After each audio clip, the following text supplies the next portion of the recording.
So your dashboard is green, right? The job ran perfectly this morning. But then a client calls you up, asking why last month's numbers look completely wrong. Welcome to the Explainer. Today, we're diving into the checkpoint trap and why those reassuring green dashboards might actually be hiding failing workflows.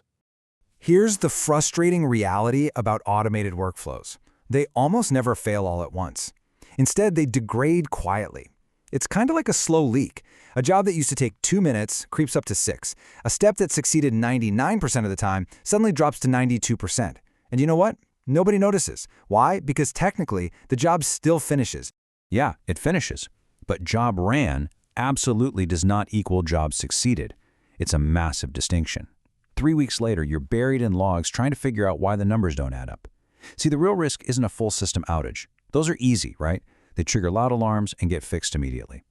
The actual danger is a partial failure, where the job executes but completely misses the business outcome. That silent gap right there, that is where teams lose massive amounts of time and money. And honestly, it's usually a customer or a random finance report that spots the issue, not your engineering team. Which brings us to the core issue, the checkpoint trap, and what happens when automation meets third-party walls.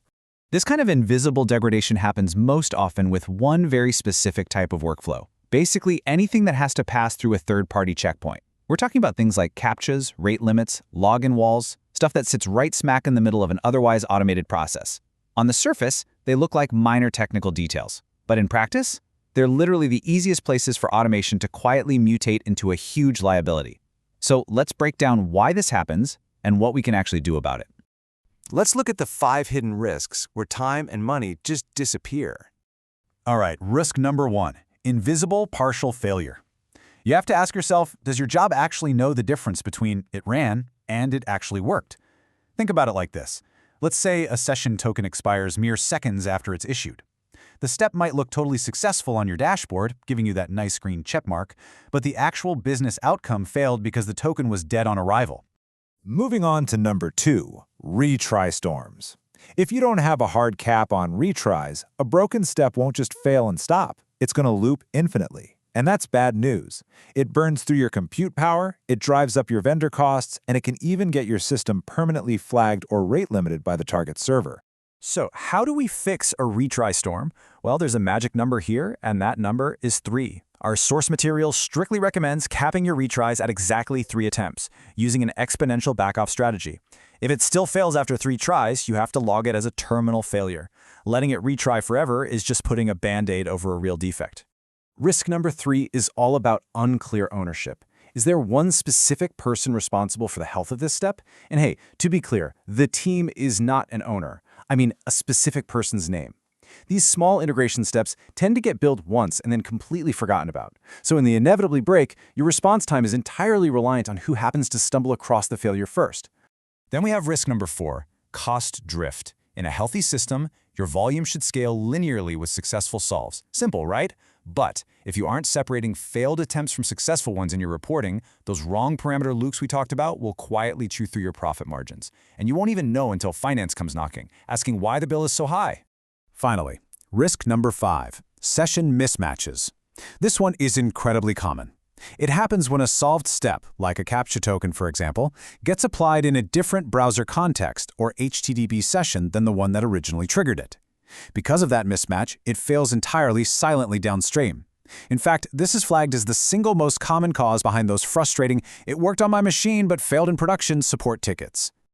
So to recap those really quick, we've got invisible partial failure, retry storms, unclear ownership, cost drift, and session mismatches.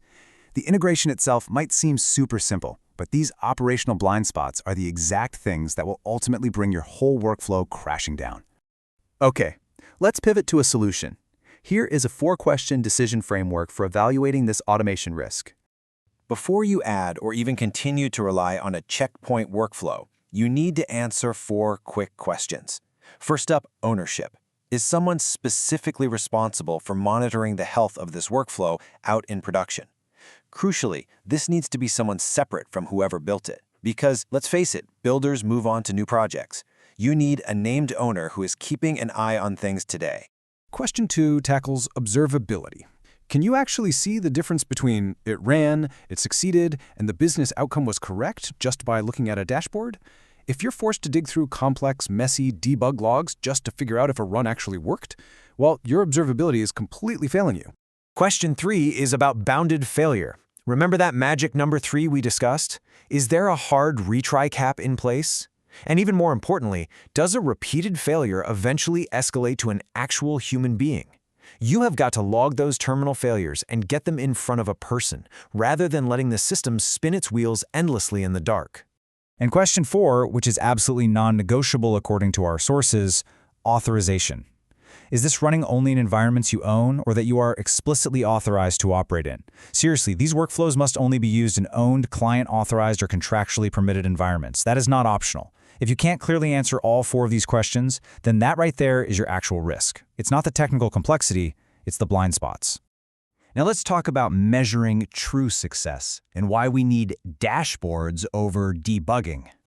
A lot of folks ask, do I need some fancy, expensive monitoring tool for this? Nope, absolutely not. A simple shared dashboard with just a few key numbers is totally enough. The tooling isn't the hard part. The hard part is just deciding to look at it. The single metric that matters most here is your time to detection. Think about it. If this automated step broke completely silently right this second, would you know in 10 minutes, or would you find out from a furious client complaint 3 weeks from now? If you're wondering exactly what numbers to track on that dashboard, here's a quick cheat sheet. Aim for your first solve latency to be under 25 seconds for tokens and under 8 seconds for images. Next, your solver success rate needs to be sitting at 95% or higher per family, your end-to-end acceptance, which means the downstream system actually accepted the token. That also needs to be 95% or up. And lastly, your cost per accepted solve should be nice and stable across the entire week. Wire those exact metrics into your dashboard, and I guarantee you'll spot regressions long before your users ever do. Which brings us to a really powerful takeaway from the material. Automation doesn't remove risk. It just makes it easier to ignore. Why? Because that dashboard checkmark, it stays green either way. Active observation is literally your only defense. When a workflow fails, the fix usually isn't more engineering. It's clear ownership, a handful of essential numbers on a screen, and a team commitment to actually watch them. Now, you might be sitting there thinking, come on, isn't this total overkill for some tiny background workflow? Well, not really. This whole checklist takes maybe 20 minutes to run through. Spending 20 minutes today is infinitely better than finding out you have a massive data outage from an angry client 3 weeks down the road. So consider this your 20-minute task for the week.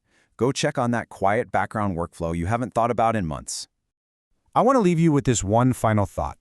Take a hard look at your own pipelines today and ask yourself honestly, if your automated workflow silently broke right now, how would you know? Thanks so much for joining me on this explainer. Dig into those dashboards, and I'll catch you next time.